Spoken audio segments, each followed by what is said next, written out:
So now, got a case study for you. This has to do with solving for retirement and also your purpose in life in retirement. Is it the same while you were working your 9 to 5 or your business, or is it transitioning into something different? The goal, the priority is to figure that out. Because if I can figure out what each of your purpose is for your life, God's will over your life, what does He have you here for and why?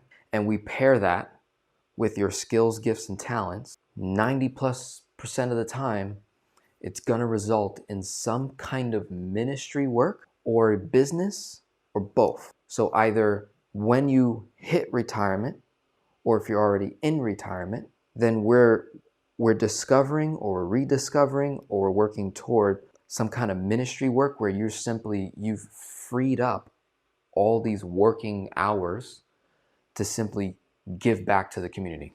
Some people are wired that way in this room where you're like, Denzel, if I could just create enough income to cover my stuff, my lifestyle, which is not a whole lot, and get debt free, remove all risk, and then I can just work at my church either full time or as much as I want, and whatever money I make is just, gravy abundance, that would just I would just pour it back into what I'm already doing, then I'm set for life, Denzel. I could be a mentor, I can be a philanthropist, I can be into doing missions, ministry, etc., right? And then there's some of you that are like, love that, but I also want to be a kingdom financier. I want to finance those people that want to be in the field, that want to be in it, doing the actual work. There's some of you that are kingdom financiers where you've got the blueprint to help that person go do it. You actually give them the steps to go do it. You're the person that signs off on the funding to make that project work out. You're the person that provides the check to purchase the vehicles, to purchase the fleet, to purchase the food, to purchase the building, to make those missions happen. Got to have both, right? So there's kingdom financiers, there's people that are behind the scenes in the board meetings. These are the people that are essentially in high places with other higher authorities, which then gives the people who are in the field the ability to even go do those things in certain areas. Unlocks regulation, let's say, passes certain laws for the country. So maybe there's a political angle in that. It's all kinds of things. There's all kinds of possibilities when we free up cash flow and provide guarantees and security around your finances. This allows you to now think more clearly, focus on the thing you're really trying to accomplish. Here is an example of an individual, 62 years old, who is fully disabled, I believe from the chest down, if I'm not mistaken, or legs down, I forget. But they're fully disabled. They're paralyzed, 62 years old. They're still actively working. I'm going to go over their current active incomes right now and some passive. Their primary goal right now is, due to their injury that they had when they became paralyzed, they've got this, they moved to Florida, and there's a facility which allows this person to go through therapy, and it comes at a high cost. So as of right now, they're only able to go a certain amount of times per week. Primary goal is to increase that to almost either daily, right? Or at least an extra 2 more times a week, something to that effect.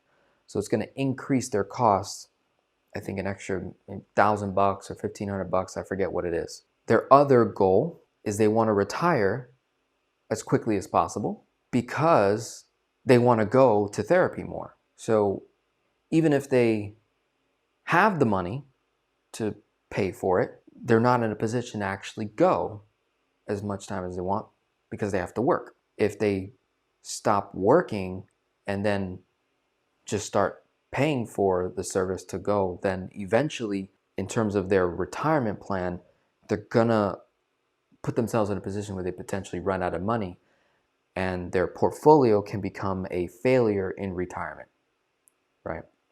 So many of us here have some sort of financial portfolio, and it's made up of different products: real estate, IRAs, 401ks, Roths, cash, life insurance, annuities, you name it, all kinds of different products. And the goal from a mathematical standpoint, when you reach retirement, is you want your portfolio to be successful for the rest of your life, or as long as you live. And that involves a proper distribution of assets in retirement to create what's called portfolio success. We want to be able to guarantee, or get as close to guarantee, by removing all key risk in retirement and having the funds that you need to live your life and have abundance for as long as you live and leave wealth behind. Okay, so we have two things in this example. I'm just going to erase this side that I was talking about earlier. There's three total things we're trying to solve for in this case. We wants to retire ASAP. That's the goal. Increase therapy for the body. Because what this does for this person, 62 years old, disabled, right? The more they go to therapy, the higher likelihood that they live a longer life. So they can literally increase longevity by investing in therapy for their condition. That's another huge thing. So we want to retire ASAP successfully, increase therapy for the body, and in our few phone calls that I had with this person, I was able to extract certain information that revealed their purpose, which I believe, and we're creating that route. They have a desire to help people who are also disabled, that are maybe dealing with anxiety, stress, depression, wrestling with the fact that they're going to be like this for the rest of their life. They're never going to have access to their legs ever again, or maybe they had a recent injury. This person was telling me stories how when they go to the facility for their therapy, there's all kinds of people, all kinds of stories, all kinds of situations, and they're in a very blessed position where they're able to, do this, and they're in a good financial position overall. We're obviously going to do better.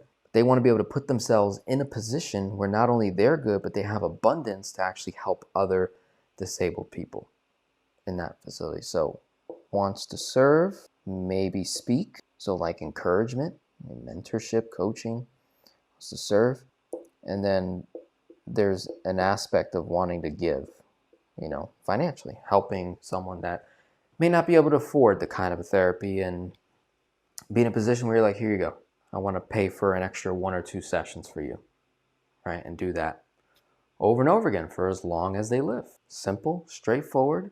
The better we get at figuring this part out, I promise you, when it comes to these numbers, they all align up. They line right up. So too often, we are focusing on where can I get the highest rate of return on my money so that you can do this. And that's the wrong question. It really is. Especially when we're talking retirement, especially when I'm talking to a group of people who are in their 60s, in their 50s. Okay, if you were 20, 30, if you were on my age, there's a little more breathing room to look at things like ROR, rate of return, investment opportunities, income opportunities. The likelihood of the majority of my clients that are 50 and up that are trying to find something new to make money in, even if you're saying that, it's not really what you want most of the time. Because once I'm able to get to the core of it, you're like, oh, you're not really about the money. You think you need to make all this money. You really don't. It's a matter of creating portfolio success in retirement, creating guarantees, removing risk, but you just didn't know how to say it, right? And I'm here to help you actually put those pieces together by showing you this example here. So now that I've given you a very healthy framework and giving you the most important piece, I would argue, is right here. purpose. What is it we're trying to do for the rest of our days on this planet? And then I'm going to reverse engineer it and determine how much does that cost to do it. Reverse engineer all financial products, all financial moves that we make points us closer to doing this. Not necessarily where's the highest rate of return I could get on a financial product. So when you're trying to compare, should I buy a life insurance policy or should I do an annuity? Or should I increase funding in my 401k, Denzel? Or should I do more investing in real estate? Those are the wrong questions. Figure this out first. When we're on our phone calls together, this is what I'm eventually opening up to figure out in time. And then I'm reverse engineering and saying this product removes this, this, and this risk and guarantees this. And this product does this to help you do more of that. And this product does this to help you do more of that. It's no longer comparing financial vehicles or even income opportunities. It's, does this line up with what they want to do ultimately?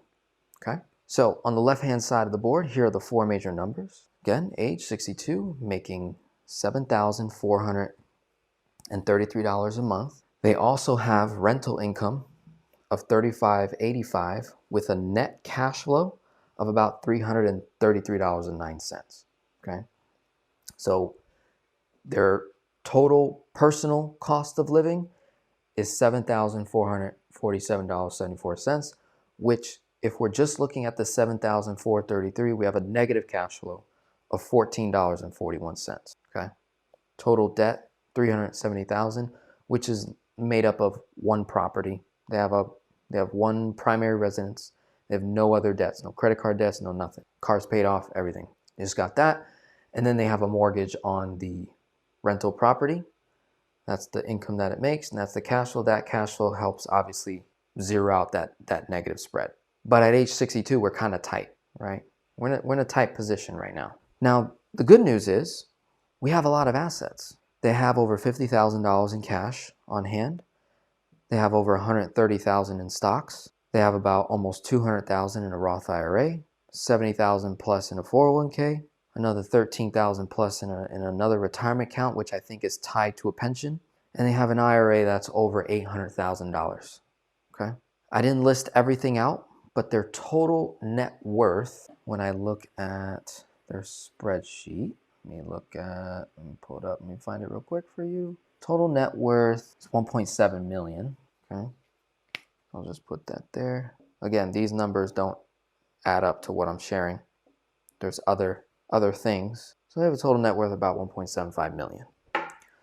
Now, at 62, every one of these accounts are liquid.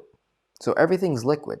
The problem is, and this is what many of you face as well as you get closer and closer to retirement, is, Denzel, which accounts, where do I pull this money from when I stop working? That's a big problem to solve.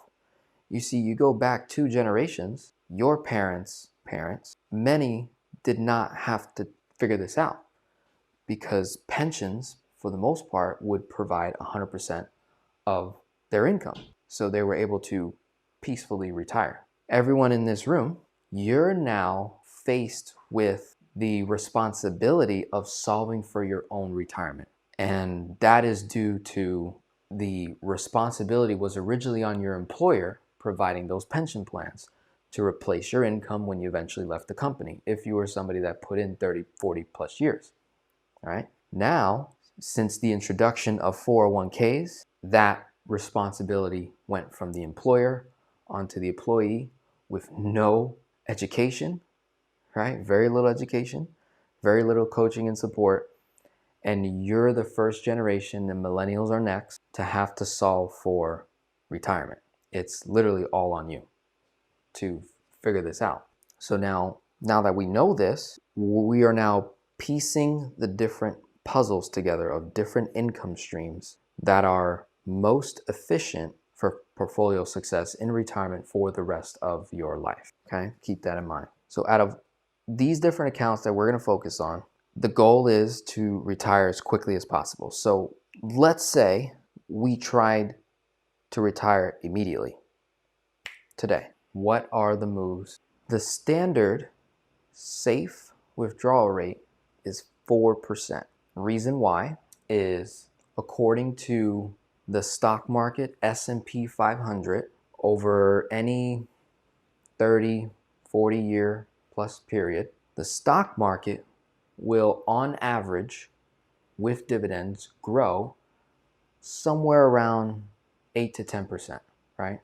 So if you've got 800 grand in an investment account and it's 100% invested in the S&P and you're earning, say, 8% on average every year, you could safely, quote unquote, withdraw 4% of your account total balance without the money running out before you pass away. So for example, if Alma was withdrawing 10% of 800,000, let's run that real quick. That's 81,800 a year.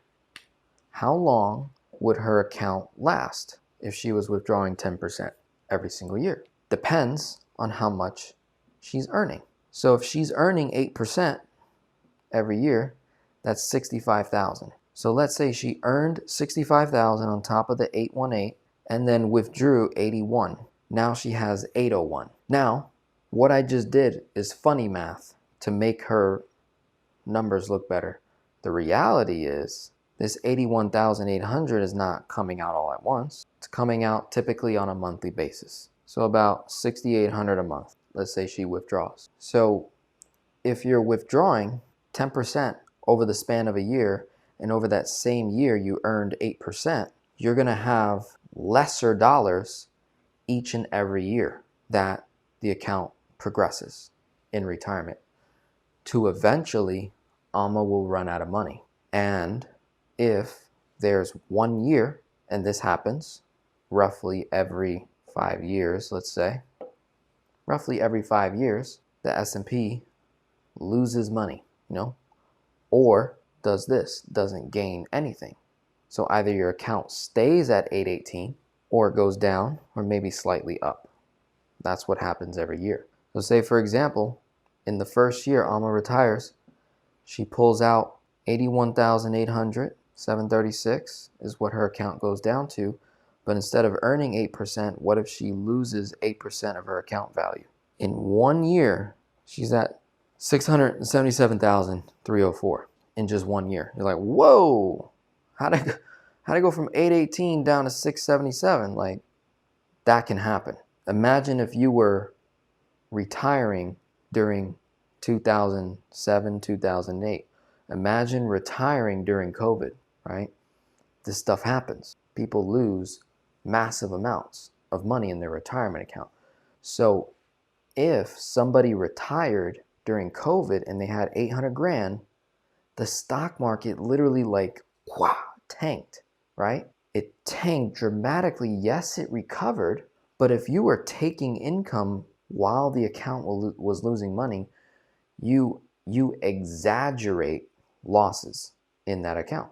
So again, if you're doing 10% or 7 or 6 or 5, the chances of your 800 grand lasting for even 15 years goes down dramatically, right? So can you imagine if you retire at 65, 67 and live all the way to 90? That's a lot of years. 800 grand, not going to get us there, okay? So that still doesn't, really help you, right? All I did was scare you right there, right? Basically. So now to help you say, well, what is the most efficient way to make that money last as long as humanly possible? You could say, all right, well, I'll just only withdraw 4%. So 4% of 818 is 32,720. That's $2,726.66 a month. Okay, but we still have a problem. If I'm withdrawing money out of this account that has fees in it, right? There's a financial advisor managing that account. So I got to pay admin fees, administrative fees, and I have to hope and pray that my account earns more than 5%, earns more than 4%. So it could at least match the balance of where I started at the 818, so that it It doesn't shrink too fast. And that's just simply not what happens. What happens a lot is the account loses value because you're investing to try to earn what? A high rate of return so that you could what? Withdraw a little less. And then the spread keeps the account growing. So even though you're taking money out, next year, instead of it being at 800 grand or 790, 818 went to 830, right? 845. So it kept going up. Now, how hard is it to save and invest 800 grand? Let me see some comments. How hard do you think it is to accumulate that money? It's not easy. We can agree, right? This person has been diligently investing and saving their money for many years. Do you really want to be losing or taking risk when you're this old? 62 or older? 65, 67, 69, 70? So watch this. I just told you that in order to have an income of $2,726.66 would require a 4% withdrawal on $818,000. Now, watch this. But with an annuity for 350 grand, we have a guaranteed withdrawal rate of a little over 7%. So a 3% increase on a guaranteed basis on only $350,000, which ends up being $2,085.50. Look how close we got to 2,726.66. Less money, far less, and so close in terms of income stream, liquidating the assets.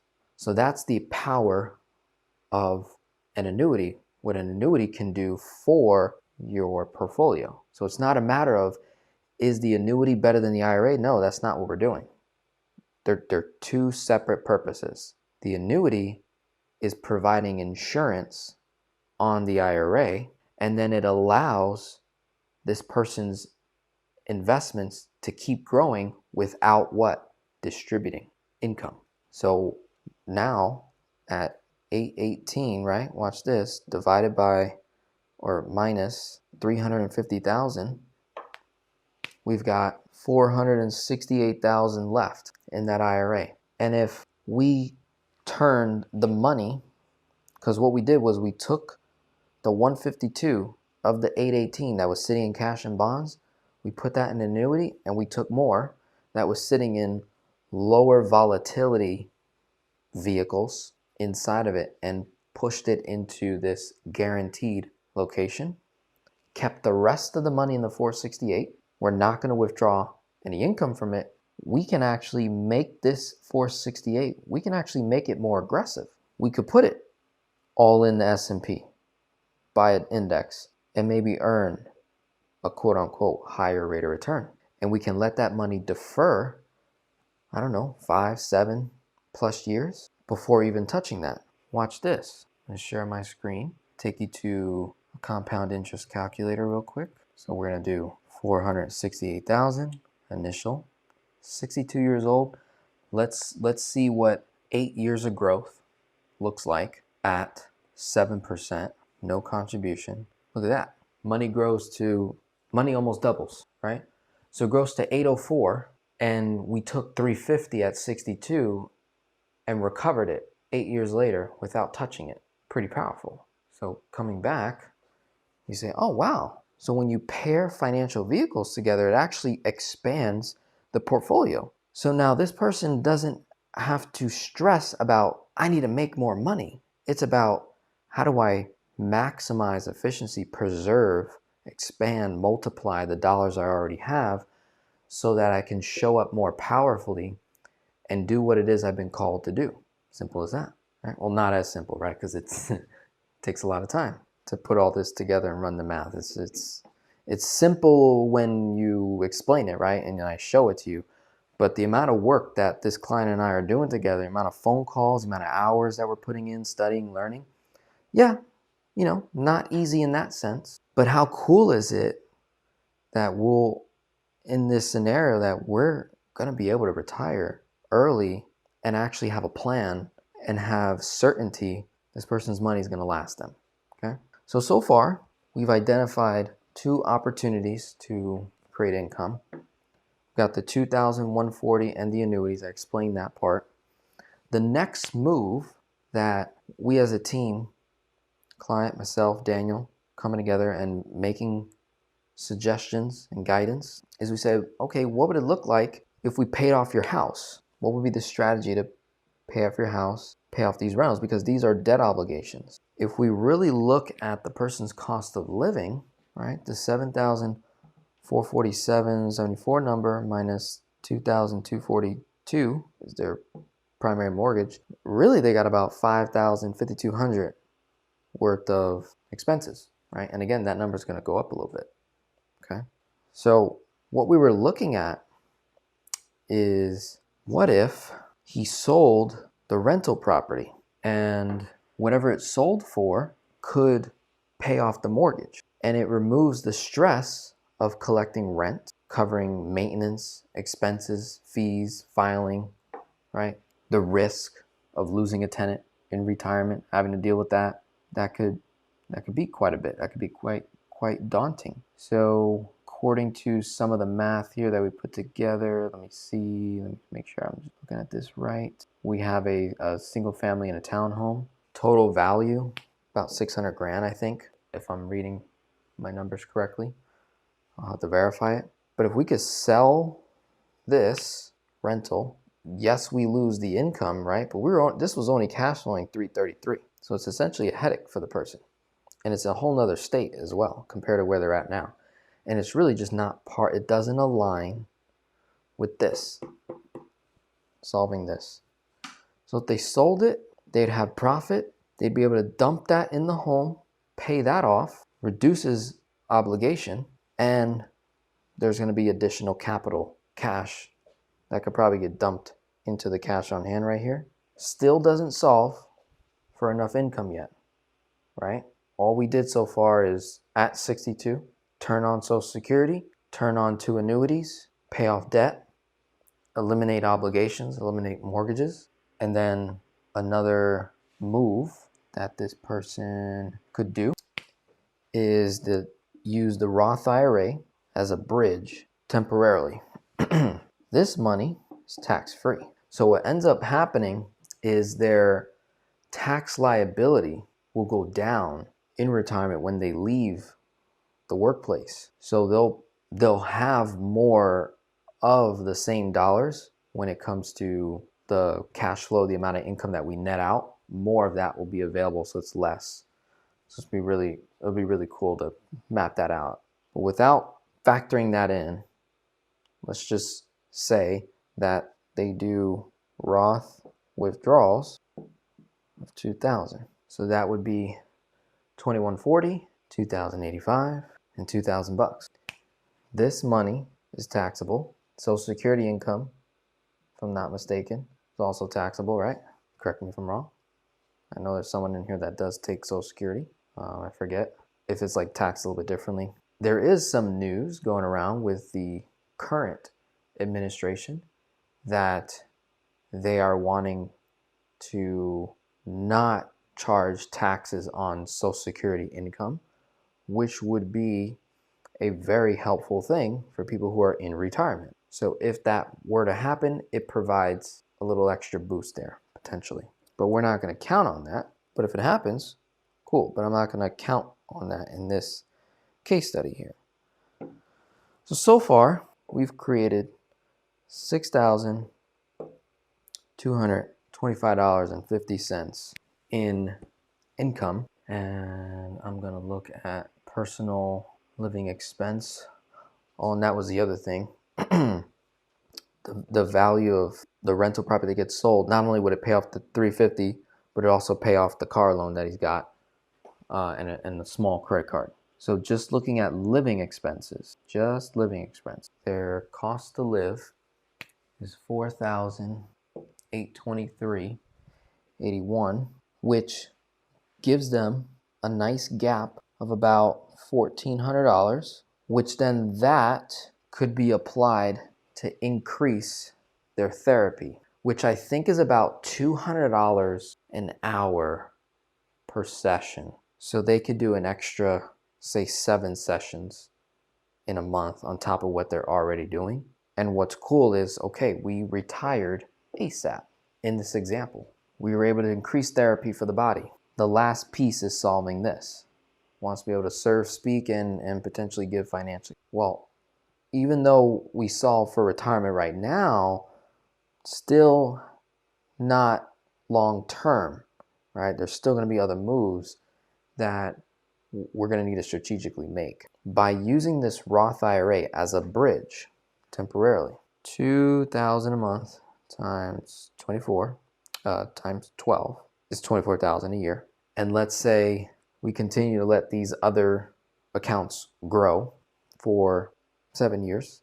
24,000 times 7 is 168,000. So from 62 to 69, let's say they would have withdrawn 168,000 from the 195. There still would be money in there. And again, if it's still growing, then there obviously could be more money in there over time. When you're doing a withdrawal in an investment account, chances are the advisor is going to put your stuff in less risk, right? It's going to make it a less riskier account, sticking in bonds, cash, that sort of thing. So you can take, safe withdrawals. That is a high withdrawal rate, by the way, on 2,000, which is why we're just using it as a bridge temporarily. A bridge means a temporary passing to then do something else. That something else is allowing these other investment accounts to keep growing, and then you would roll over more of that money into an annuity. And the play here would simply be to purchase more annuities that guarantee income for this person and also long-term care costs. And we can just keep doing that. And it allows the portfolio to continue to perform, and you don't have to actually drain income from the portfolio. You drain it from the annuity, Social Security, and any bridges that we could create. What's another bridge that this person could use? They just paid off their house. There's all that equity built up in there. They could use something called a HECM if they need, home equity conversion mortgage, or we could also use a first lien HELOC as a buffer, right? So these are other vehicles that could be used. I don't know anything else at the moment, but what's cool is we created options for this person. We removed tons of stress, right? By getting rid of the properties, securing more income. They've got more income than expense, so we solve for that at least. We've given them the ability to spend more money on therapy for the body, right? Body, mind, soul, all of it. That promotes longevity. And I didn't even touch the cash, didn't even touch the stocks, didn't even touch the 401k, didn't touch the other retirement account, just looked at the IRA and the Roth. And I think what will happen is over time, as these things profit, you want to roll over money and pay the taxes. Don't want to defer taxes too much, right? So there's going to be a mathematical equation on that, and that's where Daniel would come in to support on, or we bring in a tax person as well to help with taxes in retirement, keeping your tax liability low so you net more of your retirement money. So what I like to do for those listening that are not retired yet, if we can create as much of this, if we can create as much tax-free wealth before you retire, it's way easier to solve for retirement because the vehicles that you could pull income from are tax-free. So you don't have to also account for taxes in that scenario. And then when you have more tax-free income, guess what that does?